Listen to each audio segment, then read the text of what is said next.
thank you for joining us today. In our webinar, we are going to be focusing on and considering feedback in remote learning. My name is Jennifer Kim. I am part of the Math Curriculum and Instruction team at New Visions for Public Schools. And I will be facilitating today, and joining me is my amazing colleague, Wendy Thomas-Williams. Wendy?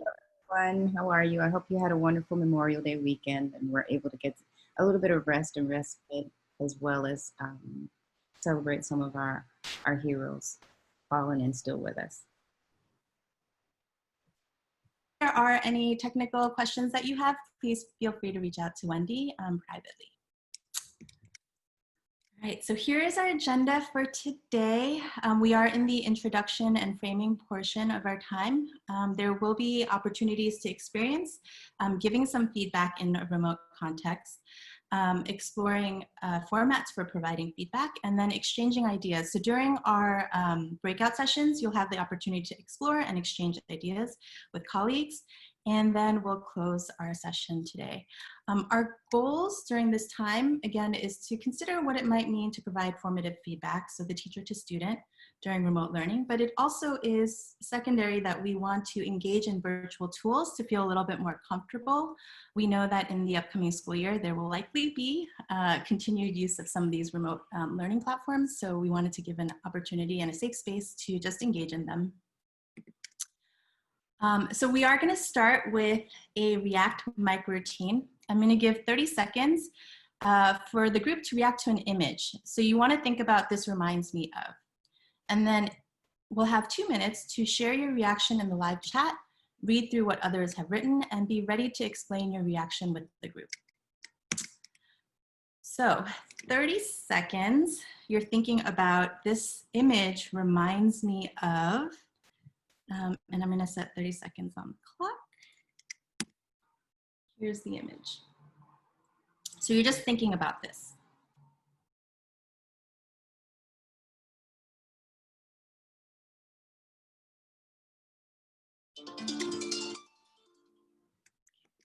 So now in the chat window to everybody, type your response and start with Q1 so we know this is the one that we're talking about.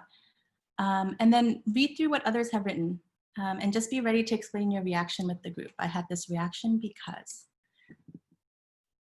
We're going to respond until the music stops. I apologize for that.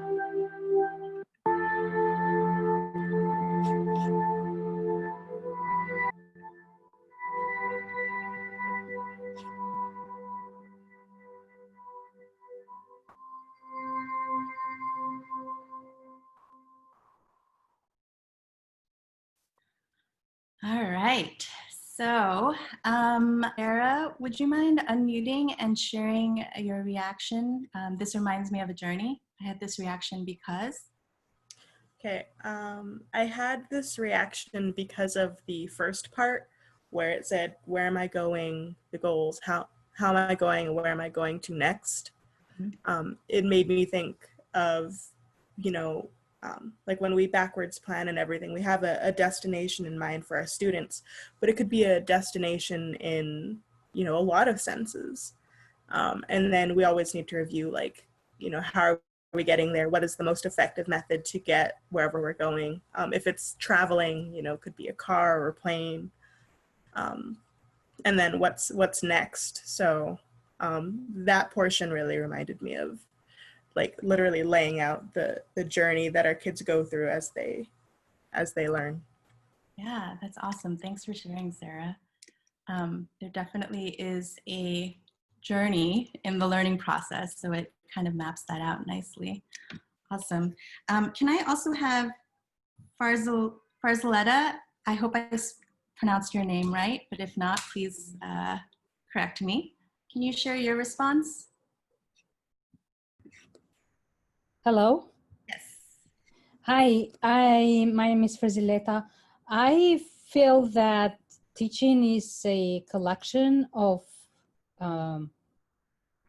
small events. So what I mean by that is that I see that we really need to break down the information into smaller parts so we can teach each one of them in a collection to make the whole, to make the picture of the whole. So we need to teach each part to appropriate to the same goal, to complete the whole. So, and this diagram here, it just shows that it's broken down into smaller parts, and it's appropriate to the meaningful feedback, which is the goal for this particular assignment. Thank you so much for sharing, Isleta. So we just went through a micro routine, and the New Visions Literacy Group has put together a set of different micro routines, and there's a lot of them. So if you're interested, you can go to this website and go ahead and check them out. Some of them have been repurposed to be useful in a remote setting. So if you're interested, go ahead and check that out. So in the chat, connected to the image, I'm curious to hear what the group is thinking about what is similar or different when you're giving feedback in a remote setting compared to face-to-face instruction. So take a minute, go ahead and type in the chat what is similar or what is different when you're giving feedback in a remote setting compared to face-to-face instruction. Similar is feedback is helpful no matter what the form. Okay. Face-to-face instruction, it's more instantaneous and students are missing that in remote.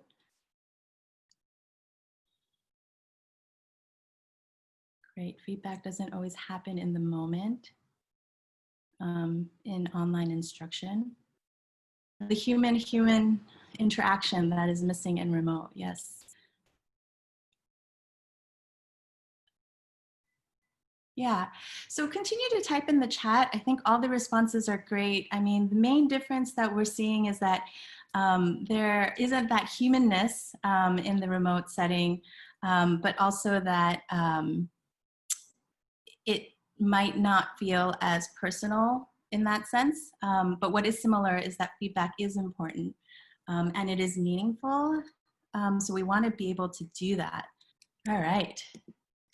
So a couple of big ideas that we want to keep in mind when we are thinking about providing feedback to students is that because feedback is important, and we want to give students, we want to be able to give students the opportunity to revise their work because it's one of the most powerful learning opportunities. So we want to give that to the students, and feedback allows them to do that.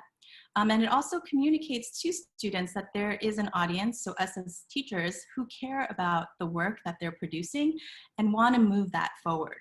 So when we're thinking about effective feedback, ideally we want it to be focused, so no more than 3 key ideas, aligned to whatever the learning target is and focus skill.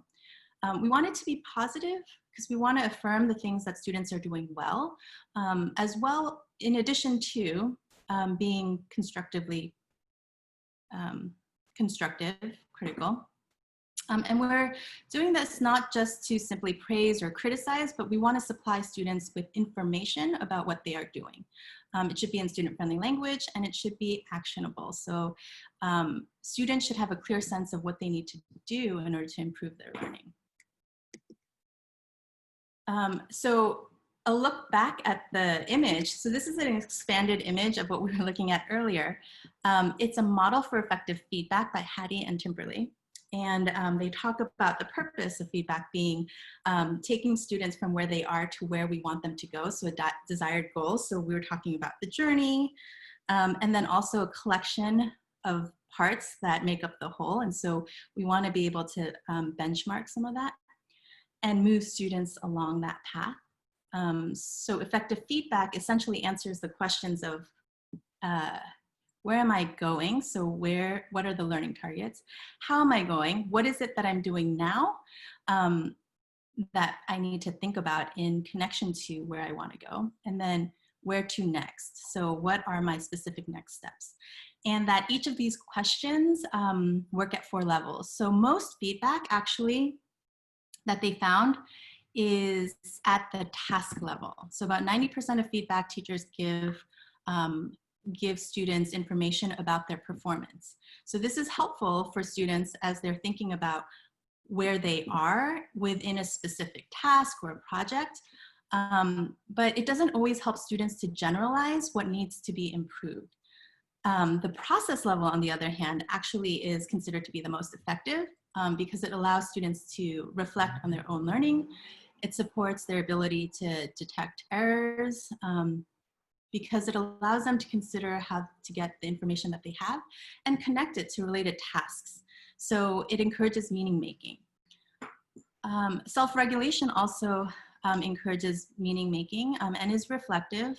But what they found was that students need to be pretty confident in themselves as learners in order to really tap into the benefits of this level of feedback. And then there's the self level. And the article suggests that basically it's counterproductive to give specific praise about the student as a person. So, oh, you're smart, that kind of thing. So taking that model into consideration and some of the key ideas about effective feedback, the Michigan Virtual Learning Research Institute put out this nice acronym, REPLY, as a way for us to think about feedback, that it should be responsive, so timely, effective, that the comments should be focused in on the learning objectives of that task. It should be positive, so we want to make sure we're noting things that went well in the work, not just things that need to be improved upon. It is focused on the learning, and that there's a little bit of you, a little bit of personality in that in order to connect with students. And you know, we said that there's this lack of humanness within this virtual setting for feedback, so we want to really think about this as a way to connect to students as well.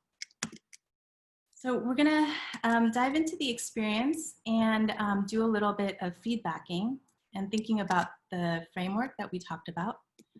So take a minute to just orient to this mathematical task. So this is a which one doesn't belong, and it's part of the remote learning resources that we have linked, which we'll share later. Take a minute and identify which of those quadratic functions do not belong, and then think about a reason why. And then on the other hand, you could say that blank does not belong because.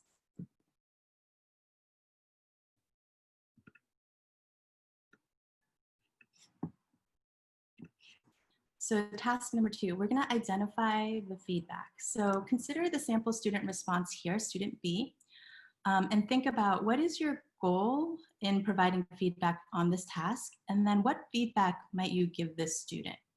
So take a minute to think about that. So you'll have an opportunity to type your response in a moment, but I wanted to give some time for everyone to think about what they might provide as feedback.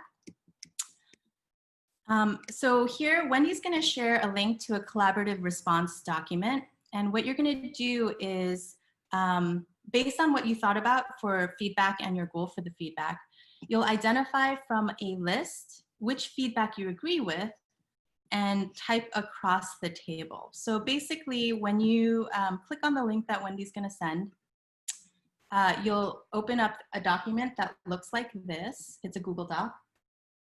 And we did task number 1, so we did the math. So you're gonna go to task number 2, identify feedback, and click on that.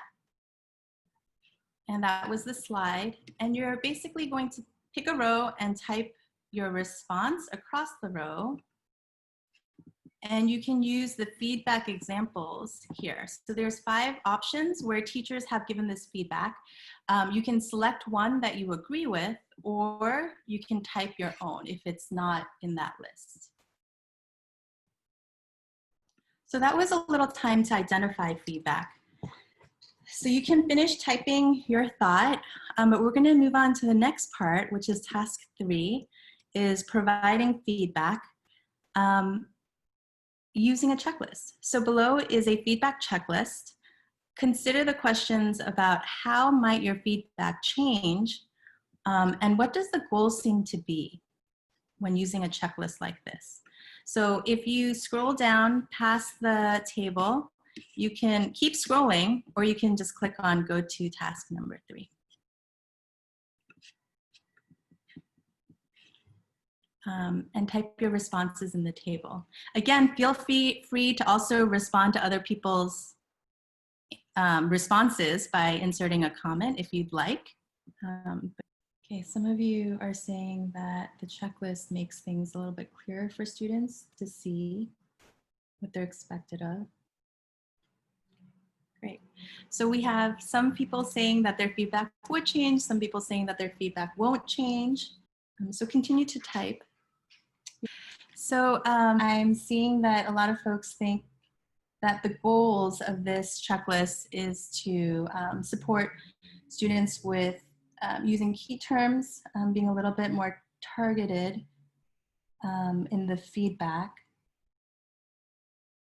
And it allows to focus in on a couple of key things, because we don't want to be overwhelming in the feedback that's given, right? We definitely want to be targeted and strategic and focus in on the one or two things that are most important. So yes, that's good response. Okay. All right, so the fourth part of this, again, under the table, you can click on go to task 4 or just scroll down further. We want to be able to analyze some feedback. So here's an example of this feedback.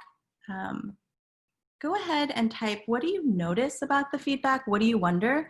And what do you think would be next in order to strengthen this feedback? So thinking about either reply or some of the considerations for effective feedback, how might you strengthen this feedback? So again, this is in the table. And you can complete your responses. Great, some of you are already there.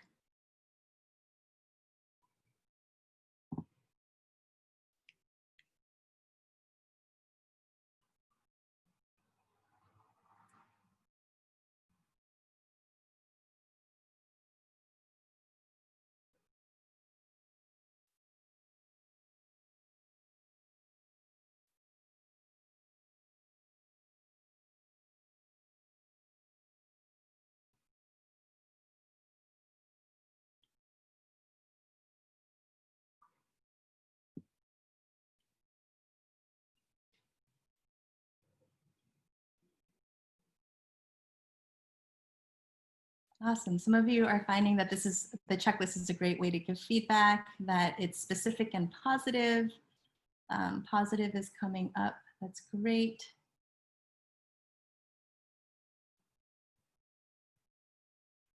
And that the feedback is directly connected to some skills or aspects of the task.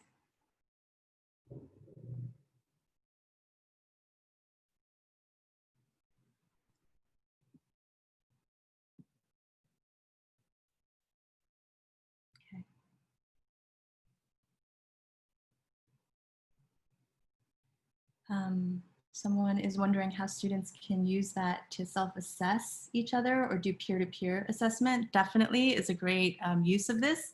Again, we're not focusing on that in this webinar, but it's definitely something that we think is good practice for students to give each other feedback and even do self-feedback. Yeah, and that gets to the self-regulation level of feedback. Yeah. And it helps them to cultivate the independent learner stance. So all that is great. Let's see.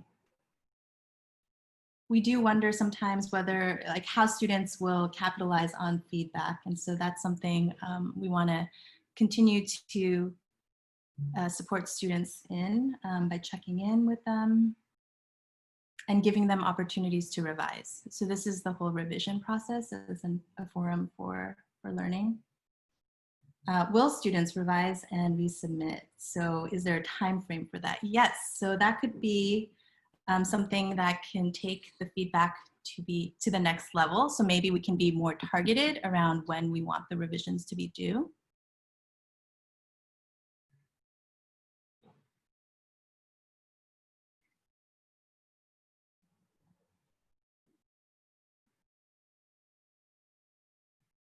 Yeah.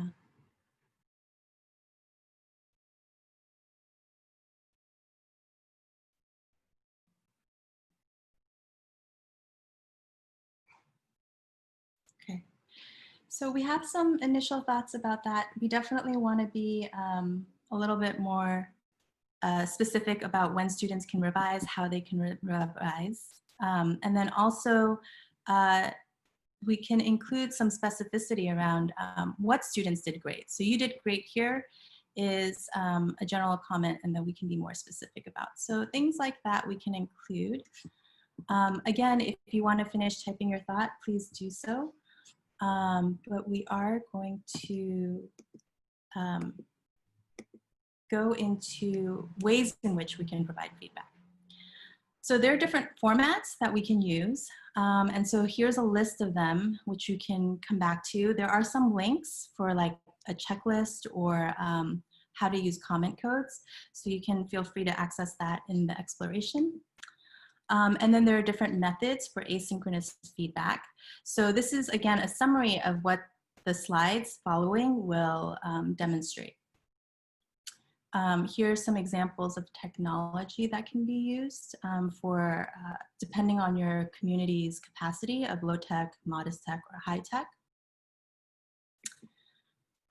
So this is an example of what it could look like to provide an email for students for feedback. We want it to be structured professionally so students have a model for what that looks like when they are writing emails in general. There's also a way to do direct commenting, which is what you saw in the example feedback that we just analyzed. There's also a way to add conferring questions, so questions that you want students to think about and then maybe respond back to within the comment feature if you're not able to do one-on-one video conferencing. Gubrick also is a nice tool that's connected to automate giving rubrics to all your students so you can provide feedback. And there's Pear Deck, which allows you to insert comments after a session has closed. So you can definitely provide some feedback to student responses that are generated as automatic takeaways. And then there's a screencast feature. So again, we want to include in reply, it says you, a little bit of personability or personality. So you can check out the video. This is made from a screencast as just an example of how we can give feedback that seems a little bit more personal and connected. Austin Screencast is one example, but Screencastify is another. So I went through those really quickly because you're going to have an opportunity to explore those and exchange ideas. So in the breakout sessions, what you're going to have is an opportunity to go through the slides that were shared, as well as keeping in mind the framework slides, which were slides 13 to 16. There's going to be instruction on how to share screen on Zoom if you need that. And then there's work from student 1 and student 2 on the same task. So if you click on the slide to this link, and Wendy may also share it in the chat if you want easier access to it. It's going to ask you to make a copy of the document. So either the role of the moderator or a scribe in the group will make a copy and share it with the group. And then slides 43, 44, 45. Will need to be completed. So it's one per group to be completed as sort of like the frame. So you're gonna need those things available and accessible on your computer screen. So make sure you have those ready. So what you're gonna do is first assign group roles. You'll be in groups of 3 or 4. The 4th person may be an additional scribe or possibly a floater to support all the roles. Then you'll insert an image of feedback that you're going to give either to student 1 or 2. So just select one, not both. And then include the format that you want to give the feedback in. And then type in what's your goal for the feedback and reason for the feedback. Again, this was from slides 25 to 33. So this is the template for the structure. Here is an example of what it could look like when you finished in your breakout session. So you can access this slide as well. And here are the slides for how you might share. So if you have any questions as you're in your breakout, you can ask for help by clicking this arrow, this question mark in the circle. And it opens up when you click more. And if you need guidance on sharing screen or annotating on the screen, you can do that by clicking share screen and then also annotate. So the share screen acts as a whiteboard, so you can do that as well. Okay, so Wendy's gonna send you off to your breakout rooms, and feel free to call us if you have any questions. Okay, so everyone's back, great. In the chat window, go ahead and type one takeaway that came up during your discussion about how you might structure and give feedback during remote learning. I know that felt like a really short period of time. So wherever you ended up when thinking about feedback, go ahead and type that takeaway. Okay. Yeah, so there's this idea that initial feedback can still need some follow-up because this is a process and we talked about the journey. So there definitely is this give and take back and forth. And it's gonna take a little bit of time to practice giving effective feedback, especially in this remote setting. And how do we communicate clearly? Yeah, because we know sometimes things are lost when we use text only as a means for feedback. So that's why the screencast is also a nice idea where you can do a video.